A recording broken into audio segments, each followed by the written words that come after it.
Well, hey, Smart Mindsets, welcome back to the podcast. Today we're talking to Dorothy Chang. She has had a very interesting career, whether it was working in VC or, running a community for young folks who are trying to learn how to code or just doing anything with that ties to a community. She's one of the co-founders of Lynx Collective, and yeah, she's a Yale graduate. I'm sure we'll learn a lot more about her today, but Dorothy, yeah, just thank you for being on the podcast today. Thanks so much for having me. It's great to be here. Oh, fantastic. Can you tell us a little bit more about yourself, like where you grew up and I guess things along those lines? Sure, yeah, let's start from the very beginning. I grew up on Long Island. I'm the daughter of Taiwanese immigrants, the youngest of three girls. I say those things because I think they shaped a little bit of who I am. But yeah, I grew up on Long Island and um, I don't know, did normal nerdy Asian kid stuff. Like I loved math and science and played Okay. violin and piano and did a bunch of science competitions and I went to Yale for college, studied cognitive science because I was fascinated by the brain and how it works. Mm, And interestingly enough, a big part of that major is understanding a little bit about computer science and AI, mm. and how what we know about the brain informs the way we train computers as well. And so that kind of led me down a path towards the tech industry. I've always worked in the tech industry ever since, based in New York City, and first started out working with big tech companies, and then quickly realized that I love the startup world Mm. even more. So I guess like you had a lot of cool stories that I think we spoke about prior to doing the podcast about like Bitcoin, and you had mentioned you'd been like at a venture fund and they were like the first of its kind to invest in Bitcoin type, I guess, founders or products. Um, can you tell me how that came about? And I guess like, where everything happened for that. Like it's just back in 2012, right? Yeah, I mean, I've been working in the tech industry for the past 20 years. I got started right out of college in '04, and I started in public relations and communications and worked at a couple different agencies, big and small. As I started working more and more with startups, I was just fascinated by it and how it all worked. New technologies were what got me excited. In 2012 or so, me and three other friends started talking a lot about the startups in New York. Two of them ran a fund, a hedge fund, Hmm. but were interested in getting more involved with venture capital and startups. And then two of us had been working a lot in the startup world. So when we had friends who were raising money, we'd send them to those friends. And Oh, when nice. when they were looking at deals, they would ask us what we thought about them because we were more immersed in the startup world. And so after a while, the four of us said, hey, why don't we just like do this together? Because we seem to be working well. So the four of us started a seed fund called Liberty City Ventures. It's the name for New York City in Grand Theft Auto Oh, 4, which some of us had were playing a lot of at the time. So we had wanted to ground the name in New York in some way, and like all the other names, all the best names were taken already.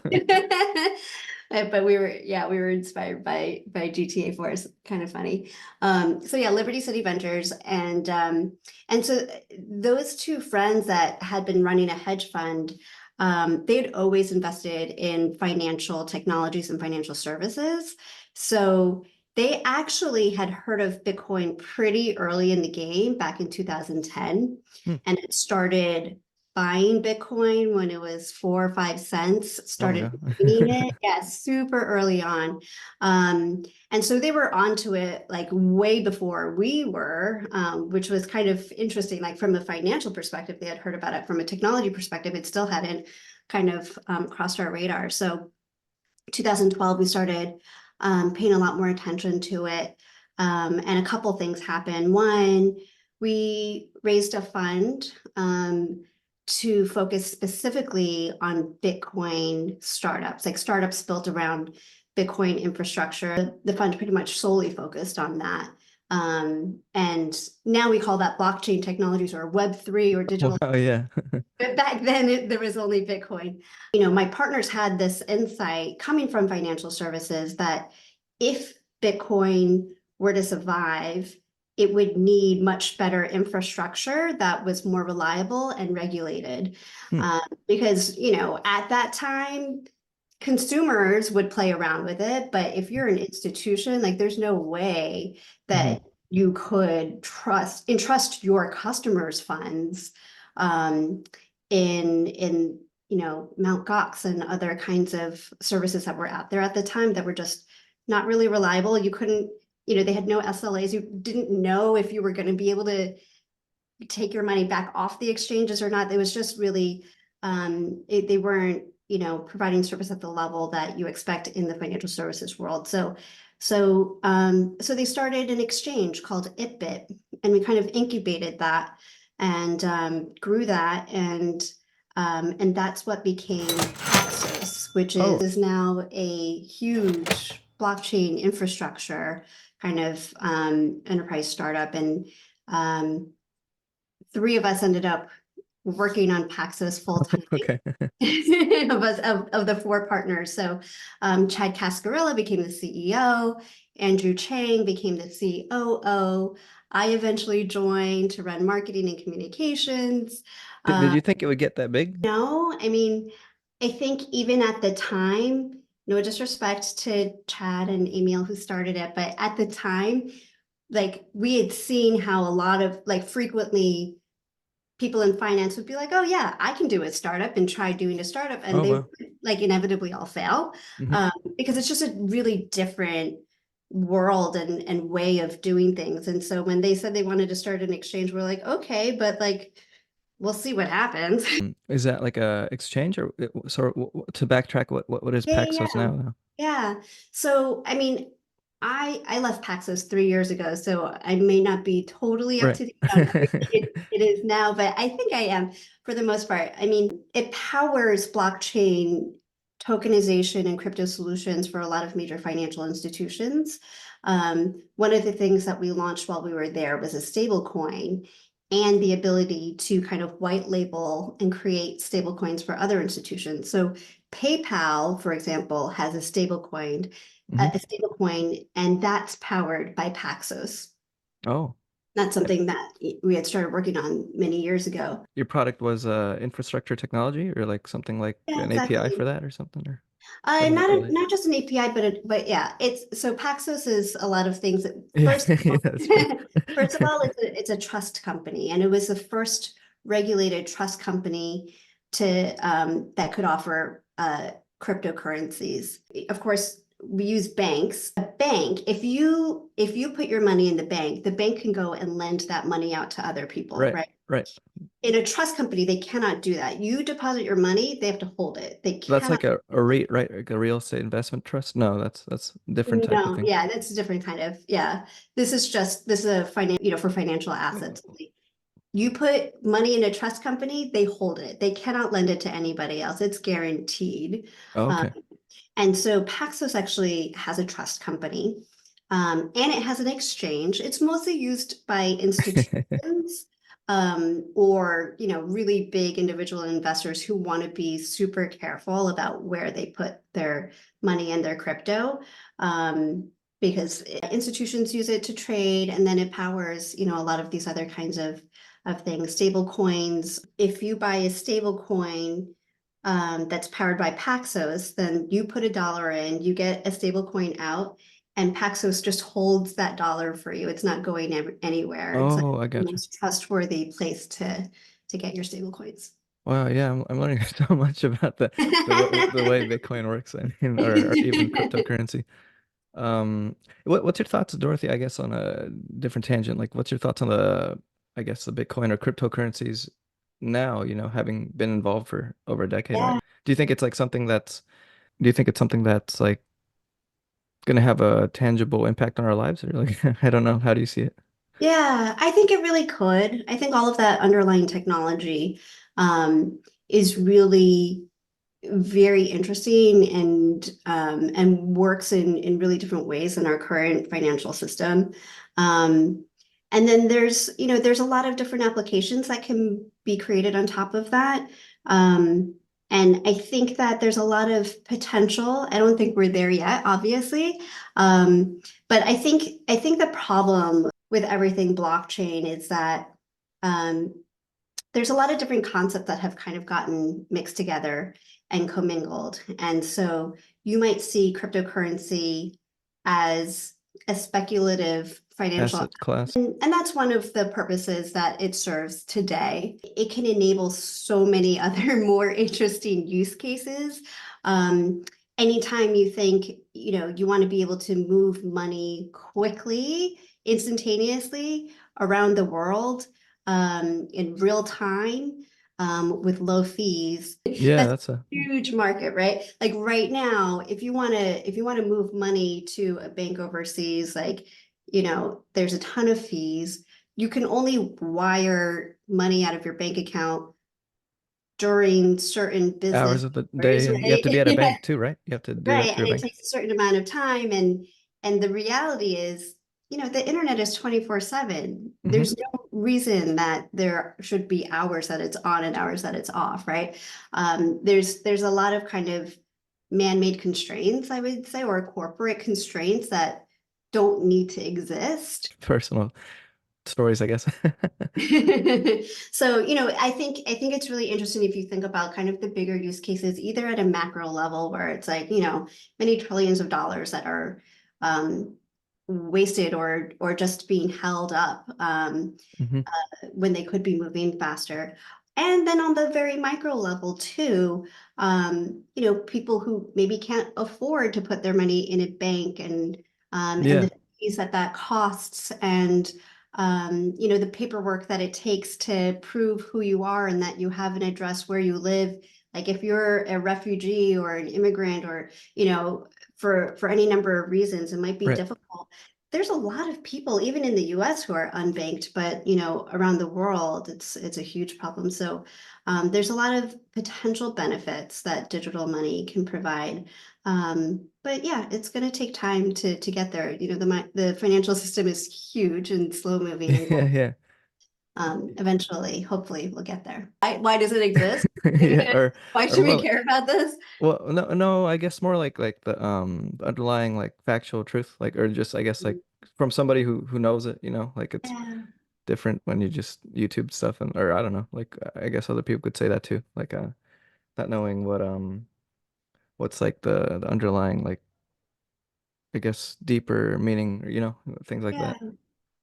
Yeah. Um, yeah, so with your career, you've had that you spent a lot of time at startups, and you worked in the venture space, and I guess like with all those things that you've been able to achieve, and just things that have come across your in your career, what do you think surprised you the most? I think was it's an interesting question because yeah, I guess like in the entrepreneurial world, you don't know if things will work out. Even you can have the biggest optimism from, I guess, your perspective. Like, did anything surprise you there?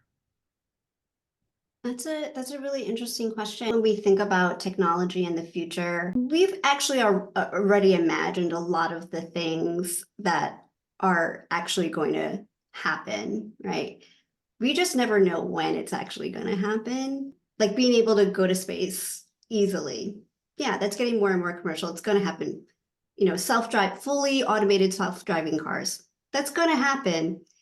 When exactly, it's hard to say, right? So I think the things that always surprise me is when things happen either much faster than I think they're going to, or much slower than I think they're going to. And like Bitcoin is actually a really good example of that. Like, when we were looking at the space in 2012, we definitely thought that by 2024, there would we would have made a lot more progress, in terms of the impact on the world and acceptance of it and uptake, and than we've gotten for the last 7, 8 years. We keep saying the same thing. Oh, it's just early days. It's like being in 1994, 1995 in the internet. And it's like, well, but it's still like that. It's taking longer than I thought it would take. But um, but we'll get there eventually. And then there's other things I think like how mobile computing has really dominated our lives. I think that happened a little faster than I expected it to. I remember back when I first started working, at that time it was like only the most senior executives Had Blackberries or something, at right? Blackberries, exactly. Like, as like a young person, I was like, oh my gosh, it's so exciting. Like I can't wait till I get to have my own Blackberry too. It was such a far away concept.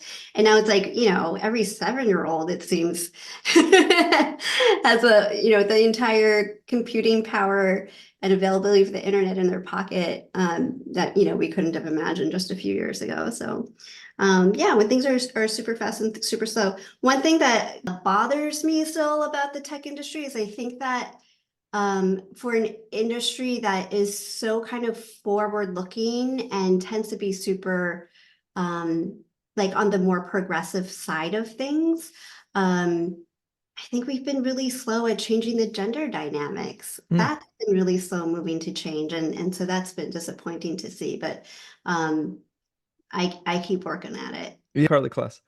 Yes. She started a foundation to help young women enter the tech industry by learning how to code. Is So Carly Kloss is, one of the biggest supermodels of our time, and also an extremely prolific entrepreneur and philanthropist, and really just was fascinated by the tech industry, but also had this same kind of, irksome kind of nagging feeling, like why is it that, you know, there's so many more men in it. And so she took a coding class. She went to Flatiron School in New York and right. learned how to code and realized this is actually a really creative and empowering process. And there's no reason why more women shouldn't be doing it.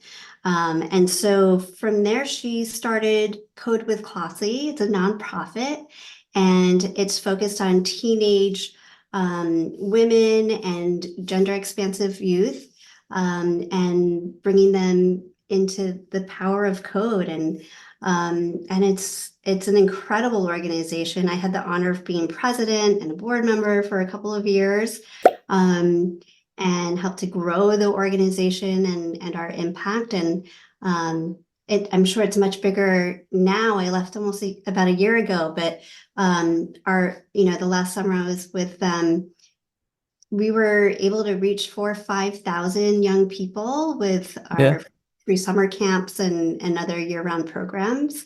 And it was a cool thing. Yeah, it's like 2 weeks free summer camp. You learn how to code, and by the end of the 2 weeks, you build something, a Wow. website or a mobile app. And I mean, the things that these young people were able to create was like it was so inspiring, so impressive. And they just made these incredible apps and websites about things that they really cared passionately about. And you could just see, it's just like a little bit of a change in environment and culture, and the supportive community can totally change things for a person. So yeah, I think, there's a lot that we can do. And the reason to do it is like not just because it's like the right thing to do, but because there's a lot of interesting opportunities to unlock as well. If you Yeah. think about it, like startup founders today, only 2% of venture capital funding goes to female founded startups. Hmm. So that means there's a huge world of ideas and perspectives and visionaries and entrepreneurs out there who aren't getting funded and who have a lot of potential to create something that nobody else is thinking about because they have a different perspective on things, right? So if you imagine like, women are going to be more likely to create things for women, yes, but also just things that, they see as being needed or possible in the world. So I think it's a really interesting opportunity from a business perspective to focus on women, people of color, other underrepresented people in the startup world. And it's a way for them to build their leadership and to create the kinds of products at scale that aren't getting created today. Yeah, I mean, kudos to you, Dorothy. That's like a really cool experience. I mean, how did you start working with Code Klossy? Do you like apply for a job, or like do you like do they pick you, or like how does that happen? I mean, it's a normal, it was just a normal kind of thing. I mean, they were recruiting for someone to lead the organization who I think they were specifically looking for somebody with marketing and brand building Oh experience.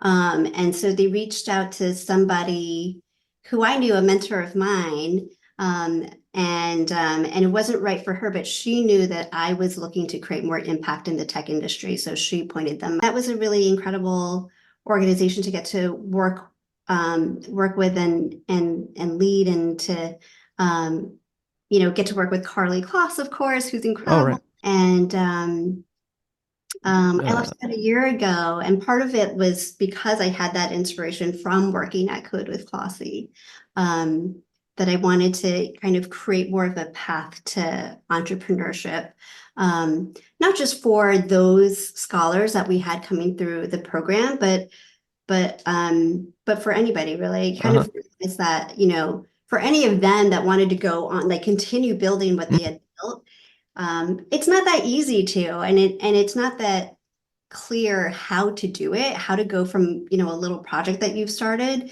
to actually creating the structure for a startup, a company that's going to support it and be resourced. And yeah. how do you do that? I thought there was missing, kind of in the world, a clear pathway for anybody to just be able to jump in and say, I want to do this. How do I do it? Who do I need to know? What do I need to learn? Right. And how can I get there? And so that's why my partner Andrew and I started. It's one of the smaller of the Right. big cats. But yeah, we picked the name. Well, first of all, it's hard to get an easy, clear domain name these days, but Lynx, the Lynx is also it's known for being particularly fast, Right. visionary, and independent. And so I said, oh, that really kind of You guys are good with names. describes it. And so it's interesting because they're not pack animals, right? They're independent. They sometimes come Uh, together for safety reasons or to mate, but largely they're independent. So we thought that was a really good name for founders that come together sometimes and help each other out, but largely they're working independently of each other. Um, and then there's a yeah. nice pun too, right? Links. We create links between the community Oh, and I like that. Yeah, you guys are killing it with the names. I played that game. I just never pay attention to that. But yeah. yeah, so now with like the Lynx Collective, like how's your you alluded to a lot of like I guess entrepreneurial difficult I guess like growth spurts or things that you may not really experience working for another company as somebody who starts one. Uh when you're doing that, I mean it seems kind of simple, right? Like you do this, but sometimes they don't work out, right? Or like sometimes I wouldn't want to say like explodes in your face, but like you know what I mean? Like the the thing just doesn't Yeah. manifest the way you wanted it to. Yeah. Yeah. I mean, the reality is that most startups are going to fail. They're not going to last more than a year or two, right? It's not easy. And I think it's especially hard if you are not connected to the right people. If you don't know anybody who is in the startup world or is a founder or is an investor, you're going to have an even harder time because you're just not learning as quickly as everybody else. You don't have that same base of knowledge or awareness of market dynamics or tried and true ways of doing things. And so it's really helpful to be in a community of other people that are on a similar journey as you are, for a couple of reasons. One, it's like just the know-how alone is helpful, right? And then the community and the connections is also helpful. Like, even not just investors are important and founders are important, but also other things like, oh, does anybody have a lawyer I can use, or like what tool do you use for this? Like those kinds of things are helpful too. But the last thing, which might be the most important piece of it too, is the more kind of personal, emotional support that you Hmm, get right. other founders going through the same thing. Because most other people in your life are going to think you're absolutely crazy to be giving up your salary and a steady job and instead pursue some idea that seems wacky and has never been done before. So it's really helpful to be amongst other people that are also taking that leap and that risk, and going through very similar hard things.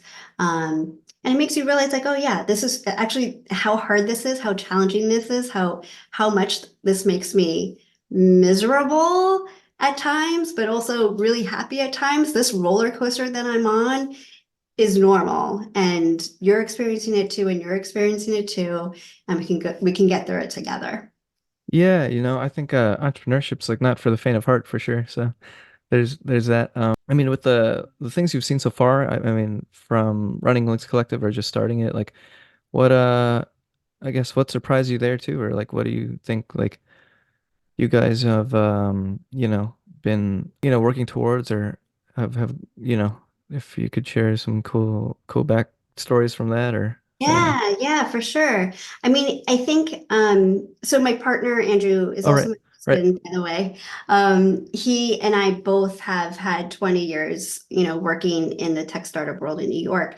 And we know all the isms, right? Like all of the things that people always say, like launch quickly and Move what fast and break things or great whatever. things. Yeah, Yeah, that one. exactly. Like all the things. We know all the things, but yet we still have to learn them again and again as we go through it. And so that's been interesting to see too. Because it's one thing to say those things and to see somebody else doing it and recognize what they have to do. And for some reason, when you're doing it yourself, it's hard to put it into practice. One of the things we did, for example, we had a launch in September where we put our website up. We had a launch party. We started telling all of our friends about it. And before that, we hadn't been. We had been kind of operating more quietly. As soon as we launched and we started talking to more people, we're like, oh, we should have done this months ago. Oh, Like, okay. we do it earlier. Like, why didn't we listen to our own advice? We're always telling everybody just to go for it. And what were we waiting for? We needed to put these pieces together in place and get prepared and get ready and have our plan. But once you get out there, you realize that, like, yeah, some of that helped, but a lot of it was going to be wrong anyway. You don't know how people are going to react to things until you start trying them.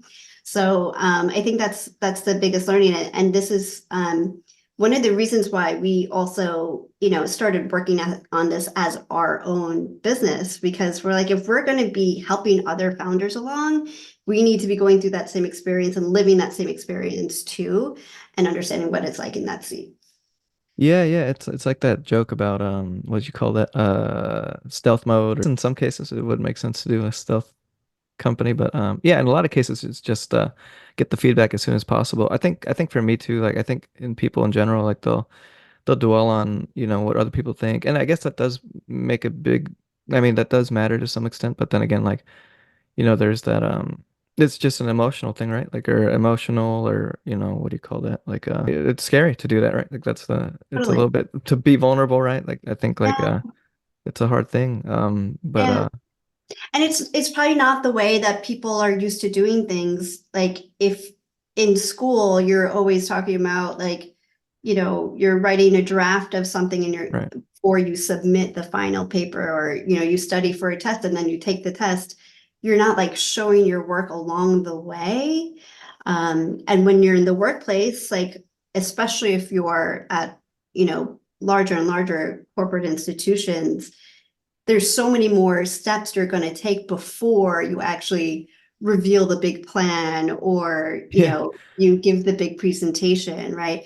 And so the startup mentality is completely different, where it's like, let's iterate as we go along, let's talk about these things, let's figure it out as we go, let's put it out there, get the feedback, validate it, and then Yeah.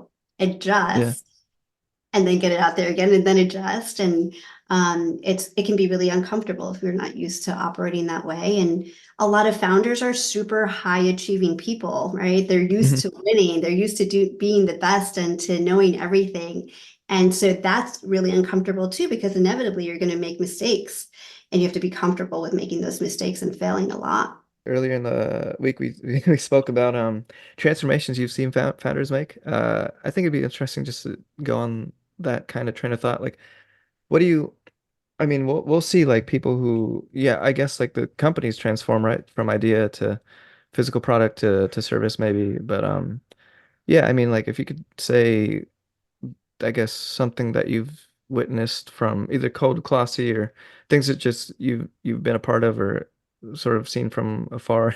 Uh, I guess it's a big personal transformation, right? Or like, what would you like if you could, I guess, put that into words? Like, what do you think that transformation was or is? And it's Yeah. personal growth, right? Like, just Yeah, yeah, definitely. If you're talking about like who, the most maybe successful startup founders, who are they at the core, or what's like common amongst all of them? I think you're right. Like that ability to transform is really important, right? That growth mindset, that like desire to grow and change over time is really important because we were just talking about how different of a mindset it takes to get a startup going. If you're a founder and a CEO and your company is successful, then it is constantly changing, right? You're going from, me, myself, and I to maybe 2 to 5 to 10 people. All of a sudden, you have 50 people, then 100. And it's every year, whether you're doubling or tripling, it's a completely different organization. And you have to learn how to do completely different things constantly. So people who are kind of ready and really proactive about growing and learning and applying what they're learning to what they're doing, are the ones that are going to be the most successful, the ones that are moving really fast and are ready to take those risks and try things out and put things out there. Folks are nervous and they're not always the most confident, but if you're willing to push through that and be courageous and get something out there anyway, like yeah, that's who's going to be the most successful. It's not always the most confident person in the room, but the people that are going to be uh, that are able to move forward, whether or not they feel confident about it, if that makes right. sense. Yeah, you're right. Yeah, I mean, I speak to a lot of people who've done that, or over the course of like 3 or 4 years, just hearing how different people do that is an interesting thing. I mean, I had a founder of a jewelry company come on. Her name was Charisma Eve, and she had said, yeah, like entrepreneurship is like always overcoming yourself. But when you get to that management side of things, you get like 15 people on board, or like I guess like you're paying a payroll now, or Yeah. the money's coming in from a revenue perspective, and you just got to figure out what to do with it. Like, I guess like when you were part of like a those company type of companies, like a Foursquare or like a growing startup. Yeah, how did you or how would you say like it shifts, right? It shifts from like a individualistic kind of small team to a bigger giant team. Like how would you say like those people they just have to become like project managers and like create scale around things, right? Like and just automate a lot of things and only focus on like the top five important things. I think I think a lot of that's probably true, but I think a big thing that you also can't discount is how much of a people business all work is, especially as an organization grows.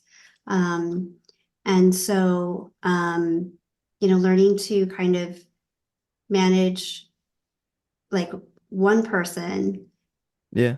5 people versus 10 people, 50, 100, those are really different skills. And um, being able to trust and delegate people to people and motivate and grow people and fire and hire, these are all like really important skills for a growing organization, but they're all really different from each other. And you just kind of have to be able to learn as you go. And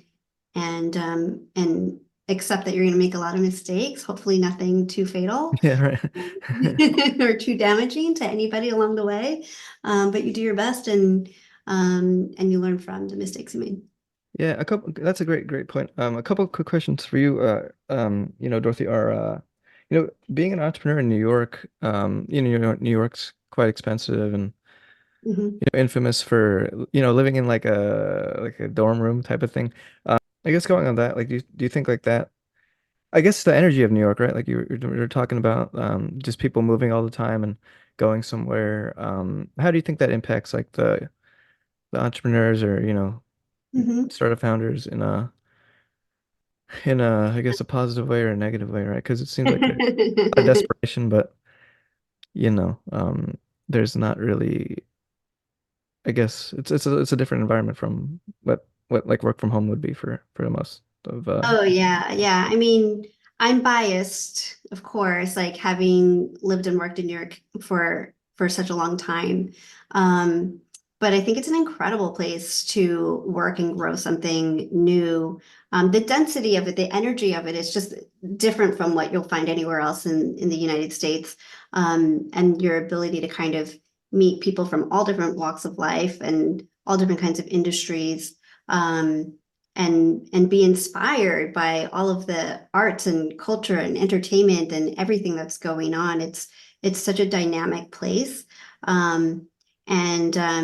It's like if you are let's say you're building something for the legal world, like there's a gazillion lawyers in New York that you can kind of test your ideas out with. wow. Or if you're building a social startup, like I worked with GroupMe and Foursquare, and like those things could only grow in New York because it Mhm. required, such social activity around them and made sense for a really social environment. Even like I remember all the GroupMe engineers they'd be coding during the day and then at nighttime they'd go out and test out their product and the next day there's so many industries that are huge in New York, whether it's, media, entertainment, news, law, Yeah, marketing, brands, like there's everything is going on in New York. And you can tap into so many different kinds of industries and ways of doing things and thinking and people.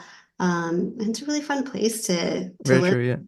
Yeah. Yeah. Did you live in Manhattan or I guess Long Island? That's part of that's where you grew up. But after school, I lived in Manhattan, and then the past few years I've been living in New Jersey. I have kids now, and we're in the suburbs, and my life is a little different now. Do you have a favorite, I guess, part of Manhattan? If you could, I guess, say that if you Midtown, Uptown, like, or just Upper East Side or All of the startup activity tends to happen in Flatiron, right? the Flatiron area and some in Soho too. And I actually spent a lot of years of my life living and working in the Soho area and the Village. And I think those are still like probably the most fun places to be. Yeah, it's never boring. It's expensive though. Yeah, I think New York's a fun place. I mean, I guess to just go off that note, like, do you, I guess like having that energy around you or like people who are entrepreneurs in New York, I think like there's like you could really feel like the runways running out on like, like because it's so expensive. But I mean, watching like people who talk about living in New York, like they'll always like allude to like if you can make it there, you can make it anywhere. So I guess like that type of mindset of it's gonna happen is Yeah. better than I don't know that like cost of living in New York is necessarily any more than San Francisco these days. Like San Francisco is also really crazy. Yeah, yeah. gotten crazy. So I think it's kind of similar in both places. In San Francisco, Silicon Valley, like you're surrounded by everybody in tech. Everybody works in tech, and so there's something that is really helpful there. In New York, on the other hand, you have the diversity of industries, and then there's a difference Cultural. of ambition. Like Okay. everybody in New York is really working and unashamedly, that's just the culture of it. Like New Yorkers work more hours and harder, and they're really going for it. And I think that that's an energy that propels everybody forward too. Yeah, I will say like New York, like the pizzas there are a lot better and cheaper. Food can be expensive, but there's always great cheap eats in New York too. Yeah, yeah. San Francisco is lacking in that department with Foursquare, like that's still around and like you know with your exposure to startups, like what do you think like made them successful? Like, is it expert management or is it like I guess it's people who buy this stuff, right? So it's like revenue being able to be created and managing it from there. What makes startups successful or you know, entrepreneurs are successful too, like even if it's nonprofits or things. We do a lot of talks and events and workshops to help, founders and operators. And so we interviewed her recently. I mean, she's got 40 years of experience. She's, been on 40 boards. She's just a wealth of knowledge. And I really liked one of the things she said, find a thing that people need and make it better than anyone else. Mm, And that's like really all it is at the end of the day. It seems so simple and obvious, but in actuality, it's so hard to do. It's not just about making a thing, anything. Making a thing in itself is hard for a lot of people, but making sure it's something that people actually need, yeah. that part of it is kind of hard. And how do you know if it's something that people need? Are you reaching the right people? Are you getting the right signals? Have you validated it? Um, and make it better than anyone else. I mean, you have to be able to rise above the other options that are out there in the world. Being able to focus and keep that in mind and keep going ends up being a lot more other things, right? You Hmm. have to be able to resource it, raise funding if you need to raise funding, keep people motivated, hire the right people, build the right products, sell them for the right price. Yeah, yeah. It's all of the things. But at the end of the day, I think that's it's a pretty good mantra to keep in mind. Just like make a thing that people need, do it better than anyone else. Right. Yeah, and that's really impressive too. I saw that you guys are you did you already interview like you had mentioned you guys are gonna bring some founders to Union Square Ventures, right? We've been doing a lot of virtual interviews of VCs and founders and operators, and we started doing a lot more in person in New York. So we're doing an in-person series called Inside VC, and we're starting with Union Square Ventures March 20th. Um, Nice. and that'll be open to max of like 75 founders to attend. I'm going to interview their newest partner, Jared Hecht, um, who back in the day was one of the co-founders of Group Me, Oh uh, gosh. and then Fundera, and I was a venture partner at Union Square Ventures. So that'll be really fun, and we're going to do that at least once a month. Go to another big VC in New York and try to just create more access and visibility and exposure for both VCs and up and coming founders. Wow, that's awesome. How do founders or how do people become part of the Lynx community, would you say? Like is it they Mm. apply or sign up or pay? There's some things that we do that are open to the public, like this Inside VC series. Um, people can register to attend who aren't members of ours. And then some things that we do that are members only. We have two levels of membership. One is our community membership, which is you join our community, you get on our Slack, and you can Yeah. attend our events that are members only, and then the ones that are public, you get priority and discounted tickets if there's a fee. And so it's kind of a way to be a little bit more integrated. And then there's a higher tier membership, which we call circle membership. And that's for folks that are looking for a more close-knit small peer group of other founders at their same stage. So we facilitate those sessions with those peer groups, and it's a really great way for our founders to kind of let down their guard, show their real true colors, like what's really going on, share their challenges, and help each other out. Wow, that's awesome. Yeah, I'm really impressed with what that whole ecosystem you guys are doing. Heck, before we get out of here, a couple of last questions to you. What was the question? do you think you've had like a inspirational moment? Like if you could recall back, like was it when you were working at Klossy that you were like, oh, I need to make this? Because I like to ask people that, like, where did you come up with the idea and like, Mm. things like that. Like, did you have one of those, or was it just like somebody? No, actually, I don't want to overspeak. So, yeah. How did that go for you? I wouldn't say that it was a specific moment, but I think it was more of a culmination of my experiences and what I was seeing through the lens of Code with Klossy. Um, I think, I had been working in the startup world for such a long time and had such an appreciation for it. And then I was here at Code with Klossy, and we were teaching 4 or 5 thousand young people how to code every year, and they were creating things that they were so passionate about. 90% of those concepts had some kind of positive social or environmental impact to them. And I just was just Hmm. struck by that and how different that was from the overall technology industry. And I just thought we really need to empower those people. We need to give them a way to have more of an impact and leadership, and for them to be the ones that we're investing in and growing and developing, to have more influence over the tech industry and therefore over society and the world.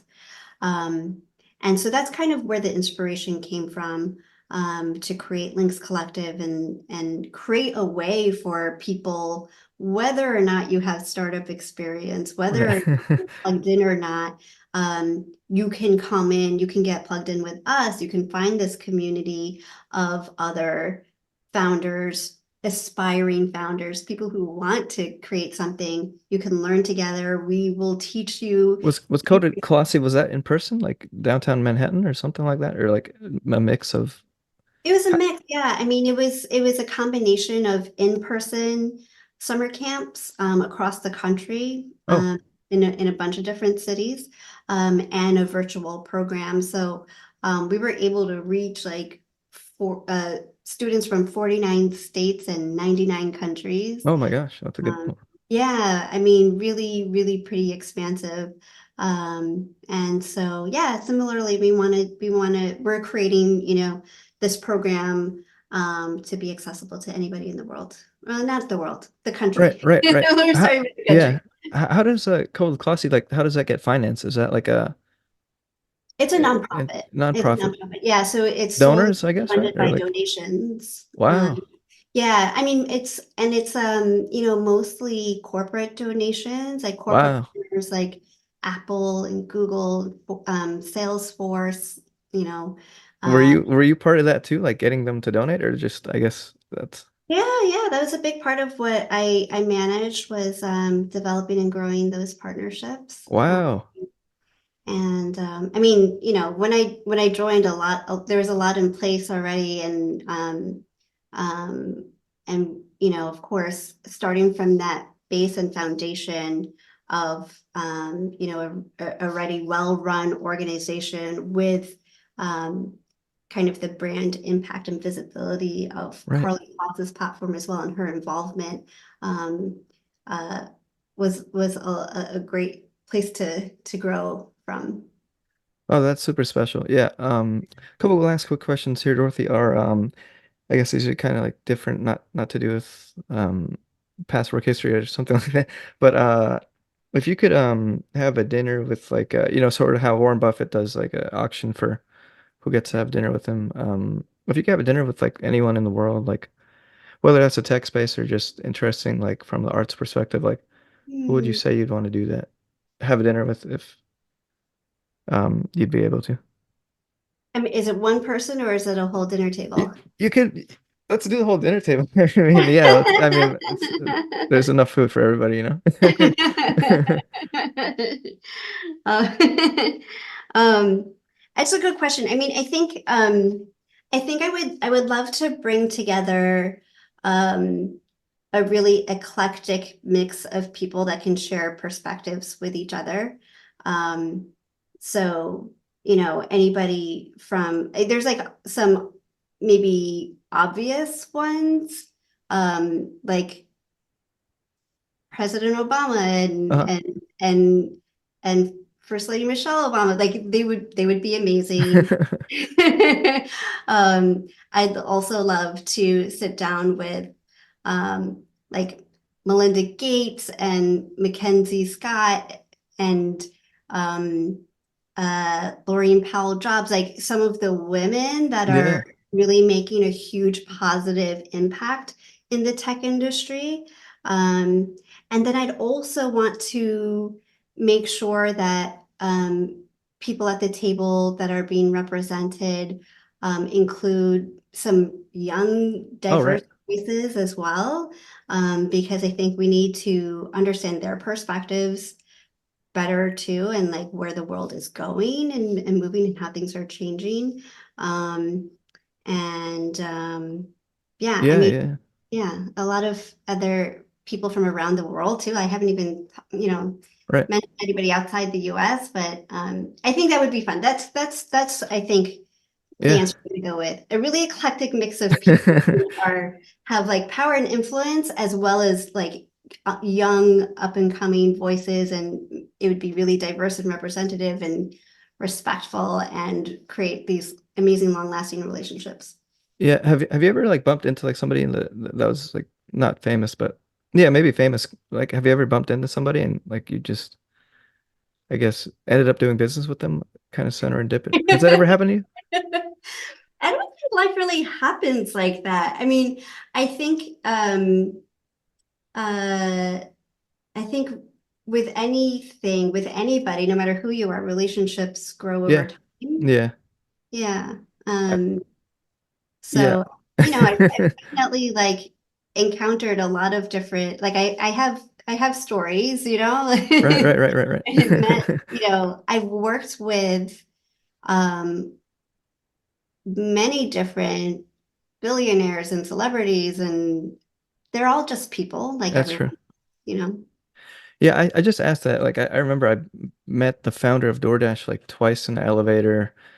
And I'm like, do I ask him for a job or like do I ask him like give me DoorDash credits or like in New York on in Midtown I bumped into the CEO of a firm and I took a photo with I thought I took a photo but I didn't end up getting a photo with him but it was funny Oh, because I'm a fan of that company and it's just so interesting like what do you do in those situations? Is it you yeah. pitch them a venture fund or like you know what I mean? So Yeah, it's yeah. I mean, I think if you think about it like anybody else, like if if you bumped into anybody on the street and asked them for DoorDash credits, would they give them to you?